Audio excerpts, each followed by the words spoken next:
भगवान श्री कृष्ण से अर्जुन ने पूछा कि कर्म और भाग्य में क्या फ़र्क है। तब भगवान श्री कृष्ण ने बताया कि कर्म व्यक्ति करता है और भाग्य कराता है। जो लेख विधि का लिखा हुआ है व्यक्ति वही काम करता है। जैसे आज तुम देख सकते हो कि भीष्म पितामह जो सामने खड़े हैं, तुमने ऐसा कोई भी कर्म नहीं किया जिसके कारण पितामह भीष्म आज तुमसे युद्ध करने को भी बस खड़े हैं। उस अर्जुन के लिए गुरु द्रोणाचार्य सामने खड़े हैं, जो कभी उनका एक प्रिय शिष्य हुआ करता था, जिसने उससे धनुर्विद्या सीखी। आज वही उनके आगे धनुष लिए खड़ा है। उस द्रौपदी का ऐसा कोई कर्म नहीं था जिससे 5 पति वो भी विश्व विजेता उनके होने के बावजूद उन्हीं के सामने उनका वस्त्र हरण हुआ। इसलिए ये सब विधि का लेख और पहले ही लिखा गया था। इसीलिए उसी के अनुसार व्यक्ति अपना अपना कर्म करता है। कर्म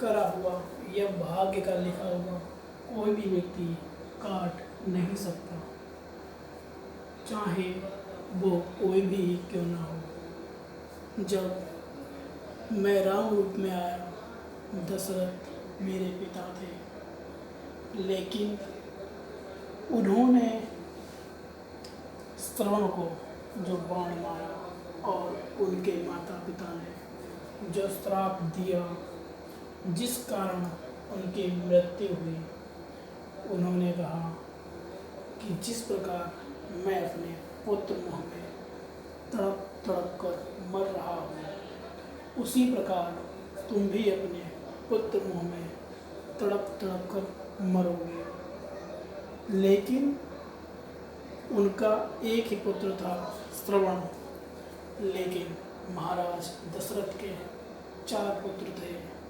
लेकिन जिस समय उनकी मृत्यु हुई तब उनके पास एक भी पुत्र नहीं था। इसलिए वो खुद भगवान श्री राम उनके पुत्र थे और वो खुद उनके पिता थे, लेकिन भाग्य नहीं बदल सकते, कर्म नहीं बदल सकते। व्यक्ति कर्म करता है भाग्य के अनुसार। जब कोई व्यक्ति जन्म लेता है तभी उसका सारा कुछ सिद्धांत लिख दिया जाता है कि ये क्या कर, और उसी के अनुसार फिर वो व्यक्ति अपना कर्म करता है। किसको कहाँ जाना है, कब जाना है, ये सब पहले से ही लिखा होता है। संसार में समस्त प्राणी हैं, समस्त इंसान हैं और समस्त स्थान हैं, लेकिन हर एक के भाग्य में हर एक क्षेत्र, हर एक चीज़ पहले से लिखी हुई है। इसीलिए तुम जानते हो कि तुम राजपुत्र होके भी भिक्षा मांगी और घर महल होके भी तुम झुग्गी और झोपड़ी में रहे। क्यों? बल्कि धर्म के प्रति रहे।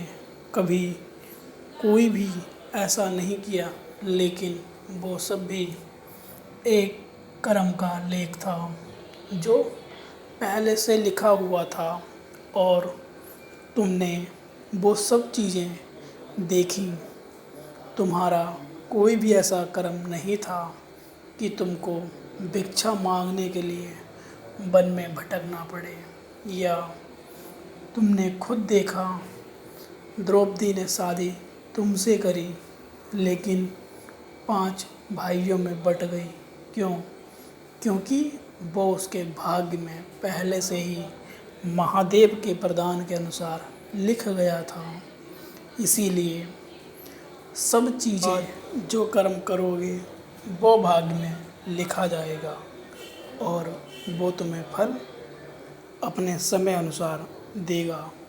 इसीलिए जो कर्म तुमने पहले कर रखा, आज वो तुम्हारे भाग्य के अनुसार अच्छा या बुरा, कर्म और भाग्य दोनों एक दूसरे से जुड़े हुए हैं।